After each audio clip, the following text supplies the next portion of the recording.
Maswerteng hapon po mga ka-STL. Narito na po ang resulta ng STL Pangasinan para sa araw na to, 2nd draw, January 11, 2025.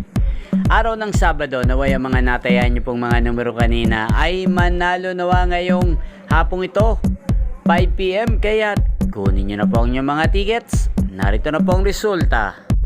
Ang mga numerong nanalo sa STL Pangasinan ngayong hapong ito, January 11, 2025. 5 PM, second draw result, 20 at 5 in exact order. Sa lahat po ng tumaya kanina sa STL Pangasinan para second draw ng 20 at 5. Congrats po sa inyo. Panalo po kayo again, 20 at 5. At ngayong hapong ito sa STL Pangasinan, atin pong i-shoutout ang lagi ding nanonood sa channel na to, si Kuya Lester ng Pangasinan.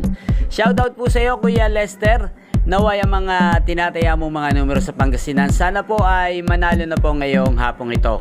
At sana'y nasa mabuti ka rin pong kalagayan. Gayun din sa lahat po ng mga taga Pangasinan dyan, shoutout po sa inyo. Naway nasa mabuti rin po kayong kalagayan.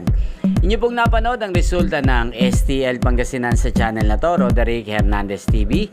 Maraming salamat po sa patuloy nyo pong panonood at pagsuporta sa aking channel. Huwag pong kalimutang mag-subscribe. Thank you for watching. Magkita-kita pong muli tayo mamayang 8:45 PM.